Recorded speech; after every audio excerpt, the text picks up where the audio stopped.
Dan saudara, kami akan mendiskusikan hal ini terkait peredaran beras palsu di masyarakat yang hingga saat ini masih menuai kontroversi dan juga masih menunggu apakah benar rumor ini bisa dibuktikan secara nyata berdasarkan hasil uji laboratorium yang saat ini masih terus dilakukan. Kami membahasnya bersama Pak Nelis Sudiki, pengurus dari Perpadi. Selamat malam Pak Nelis. Selamat malam Mbak Cindy. Di Bekasi, malam Kompas TV. Ya, di Bekasi Pak Nelis. Ya. Ada laporan warga bahwa beras yang ia masak diduga ini adalah beras palsu, beras plastik. Ya. Tanggapan Anda soal ini? Saya pikir kalau memang itu benar-benar ada dan bisa dipertanggungjawabkan, tentu ini harus diambil sikap tegas karena ini menyangkut hajat hidup orang banyak. Oke. Tapi pertanyaannya yang saya mendengar informasi sampai sekarang pun kan untuk membuktikan itu beras asli masih dalam atau uji tidak laboratorium. itu kan masih ada uji lab. Tentu harus kita memberikan informasi yang sebaik-baiknya kepada masyarakat. Tapi Anda melihat ini benar, apakah ada beras kemudian yang diduga palsu ini beredar di masyarakat, atau Anda melihat ini tidak mungkin terjadi? Untuk sementara ini saya karena belum ada lab dan saya belum melihat kondisi fisiknya, tapi kalau kita melihat fisiknya tadi, saya masih meragukan hal itu. Apalagi tadi seorang ibu yang dari Bekasi tadi kan menyatakan setelah mengkonsumsi itu langsung sakit perut dan lain-lain. Pak Nelis, sebelum lebih jauh, saya akan menghadirkan kepada saudara Anda pemirsa tentang jenis atau ciri-ciri dari beras yang diduga adalah palsu. Kita punya grafisnya, mungkin bisa dinaikkan. Ini adalah bagaimana ciri-ciri dari beras palsu yang kemudian dilaporkan oleh masyarakat. Ini ciri-ciri yang dilihat oleh pelapor, tidak ada guratannya ya. Kalau menurut laporan dari warga yang di Bekasi, kalau lihat berbeda dengan beras yang asli yang biasa dimasak. Katanya airnya tidak menyatu dengan beras ketika dimasak, dan nasi semakin mengeras, rasanya pun katanya getir, hambar, tidak ada wangi beras atau wangi nasi ketika beras ini dimasak. Kalau Pak Nelis melihatnya dari laporan-laporan itu? Saya pikir gini, saya usaha beras itu hampir 24 tahun. Jadi saya tahu bagaimana kondisinya. Sebetulnya kalau memang ada seperti itu, saya sangat prihatin. Sebetulnya harus ditindaklanjutin dulu, diuji lab dulu. Sejauh mana tingkat kebenaran informasi ini, baru kita ngambil sikapi dengan pemberitaan-pemberitaan yang ada. Tentunya kita harus memahami benar hal ini karena sekali lagi menyangkut hajat orang Bino. Dilihat dulu sejauh mana tingkat kebenarannya itu. Tadi saya ulangin lagi, kan ini tadi yang mengkonsumsi sakit perut. Apalagi berita yang ada kemarin seorang ibu membeli 6 liter. Biasanya kalau isi 50 kilo diambil 6 liter, itu kan biasanya ada sisa 60 liter karena satu karung isi 65. Sisanya ini kan dibeli orang lain lagi, dikonsumsi masyarakat lain. Yang saya sayangkan, Pak, kalau memang yang satu mengkonsumsi ini sakit perut, yang lain pada kemana kalau memang ini benar-benar terjadi seperti itu? Anda menunggu jika ada laporan lain baru bisa kemudian dipertanggungjawabkan. Kalau memang yang lain itu sama dengan mengkonsumsi sisa dari yang ada, tentu. Tapi kalau yang lain tidak merasakan sesuatu, ini ada yang merasakan sesuatu, ya harus kita. Sudahkah ada laporan lain selain yang dilaporkan oleh Bu Dewi dari Bekasi? Kita akan tanyakan langsung kepada Kabid Perdagangan di Sperindak Kota Bekasi, Pak Herbert Panjaitan, yang sudah bergabung melalui sambungan telepon. Selamat malam Pak Herbert. Selamat malam Ibu. Pak Herbert, sejauh ini selain laporan dari Ibu Dewi yang ada di Bekasi, adakah laporan lagi dugaan beras palsu atau beras plastik atau orang yang menderita sakit setelah mengkonsumsi beras palsu ini, Pak Herbert? Sampai saat ini nggak ada laporan lagi Bu dari masyarakat maupun dari pelaku usaha Bu. Belum ada laporan sama sekali, baru satu laporan itu berarti Pak Herbert ya? Baru satu laporan Bu dari Ibu Dewi kemarin itu. Oke, kemudian uji laboratorium terhadap beras yang diduga palsu, adakah saat ini hasilnya Pak Herbert yang bisa diketahui oleh masyarakat? Tadi pagi baru kita bawa Bu untuk uji lab, sampai saat ini juga belum ada hasilnya. Mudah-mudahan besok bisa kita harapkan hasilnya bisa keluar. Besok sudah tahu ya Pak, apakah itu benar beras palsu atau beras sintetis atau apapun namanya, atau beras asli gitu ya Pak Herbert? Besok hasilnya Bu, mudah-mudahan besok bisa keluar ya. Pak Herbert, setelah muncul laporan bahwa ada dugaan beras palsu, Anda dan jajaran Anda kemudian melakukan razia, melakukan sidak di beberapa pasar. Hasilnya apa temuan Anda Pak Herbert? tindak lanjut dari laporan Ibu Dewi kemarin, Bu, kita dari pemerintah Kota Bekasi langsung tidak ke lokasi, langsung ke tempat usaha Bu Dewi, kita ambil sampel ya. Terus kita tanya Ibu Dewi, dia dapat beras dari mana? Kita langsung tidak juga, Bu, penjual beras, kita ambil sampelnya juga. Diambil sampelnya juga, artinya Anda belum menemukan, kalau Bu Dewi kan sudah menjelaskan ciri-cirinya seperti A, B, C, D, kemudian secara rinci. Anda tidak melihat ciri-ciri itu dalam razia tadi yang Anda lakukan? Kalau secara kasat mata tidak bisa dibedakan, Bu. Itu laporan Bu Dewi kita anggap sebagai dugaan terkontaminasi. Tapi untuk pembuktiannya berdasarkan hasil uji lab. Baik, artinya secara kasat mata tidak bisa dibedakan ya, Pak Herbert? Tidak bisa dibedakan, Bu. Baik, Pak Herbert, saya harap Anda masih bersama kami di Kompasiana TV karena di sini Pak Nelis sudah membawa beras yang apakah ini akan dijelaskan oleh Pak Nelis ini adalah beras asli atau harus ciri-ciri apa yang harus Anda waspadai. Kami akan kembali usai jeda.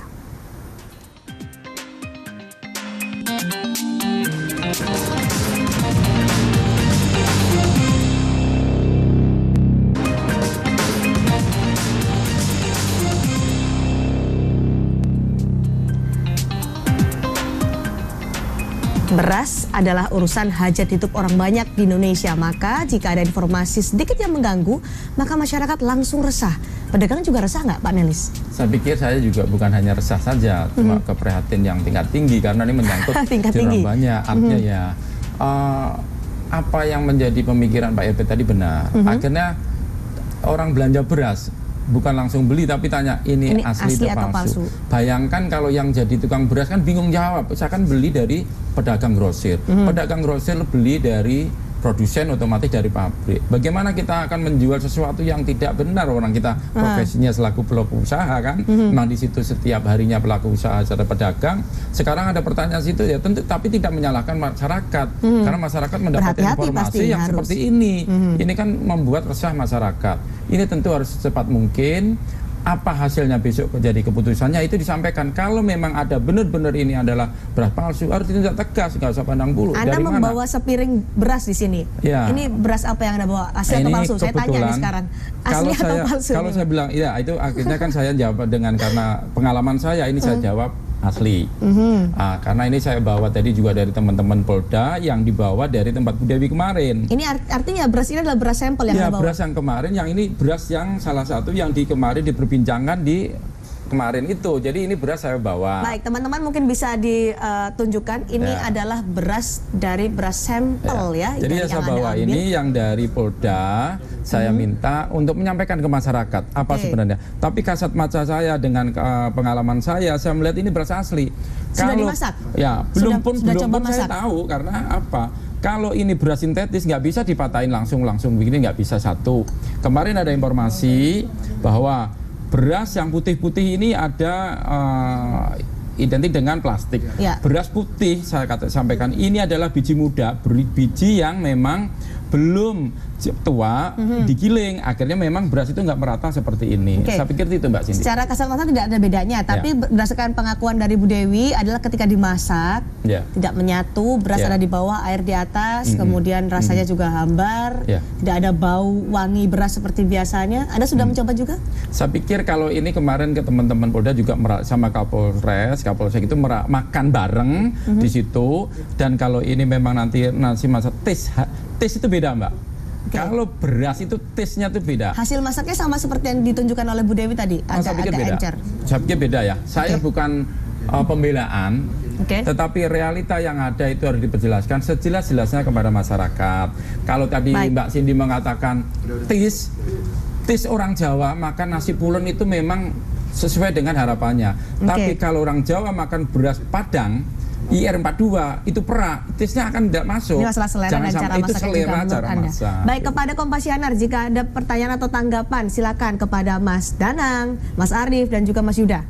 Ada masih bergabung bersama kami juga Pak Herbert Panjaitan, Kabid Perdagangan Disperindak Kota Bekasi, Jawa Barat.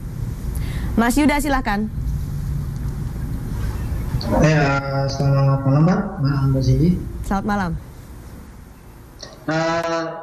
Sebenarnya untuk beras sintetis sendiri ini di majalah Straits Times juga ini sudah dijelaskan bahwa memang sudah tersebar banyak ya, bukan hanya di Indonesia. Jadi internasional sendiri sudah mengakui bahwa beras ini bukan cuma katanya aja, tapi memang sudah nyatanya ada.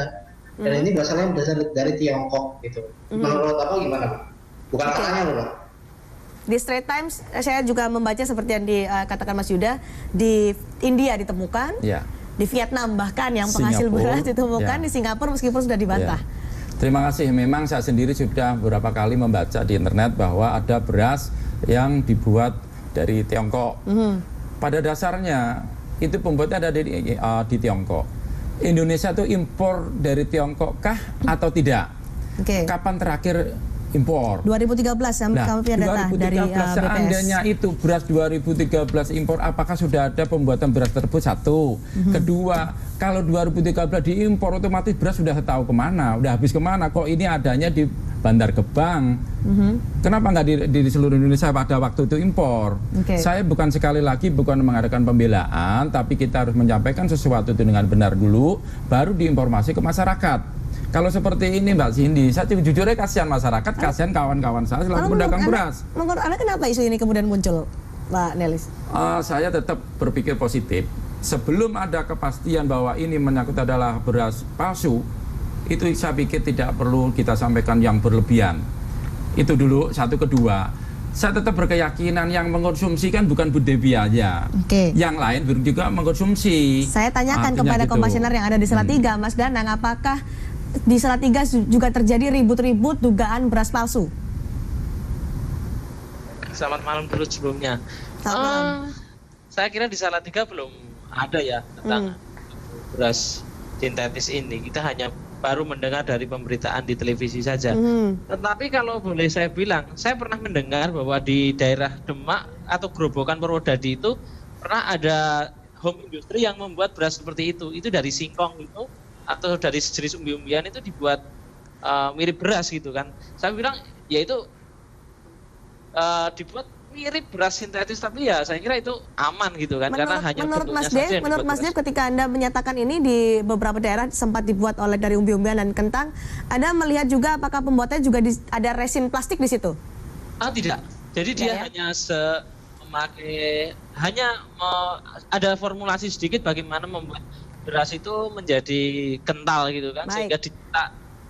Kami punya artikel yang mungkin bisa menjawab pendapat atau pertanyaan dari Mas Danang. Kita akan lihat dari IPB. Ini adalah pakar dari IPB menyatakan memang beras sintetis ada, tapi bahan bakunya dari singkong, kemudian umbi-umbian atau juga kentang. Disebutnya tidak sintetis, tapi disebutnya sebagai beras analog yang digunakan untuk mengurangi atau diversifikasi pangan, untuk mengurangi ketergantungan konsumsi terhadap beras padi dan tepung terigu. Itu memang benar ada di Indonesia, diproduksi juga, tapi nama berasnya mungkin tidak hanya sintetis tapi dikenal juga dengan nama beras analog.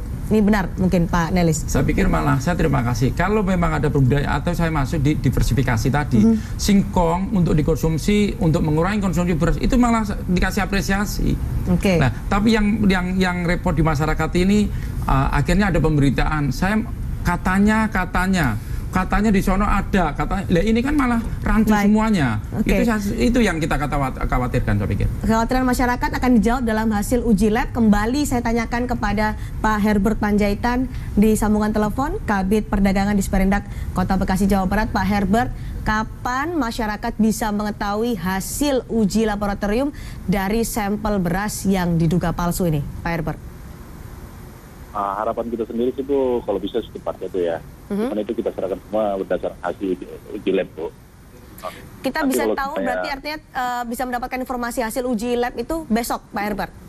Mudah-mudahan besok Bu ya. Kita juga belum dikasih kepastian Bu. Tidak terlalu terburu-buru karena masyarakat ingin tahu, benar-benar tahu hasilnya, karena biasanya uji lab tuh 3-5 hari Pak Herbert. Waduh, kalau itu masalah teknis uji lab Bu ya. Kalau saya kan nggak paham terlalu ini Bu untuk masalah uji teknis ya. Dengan harapan kita.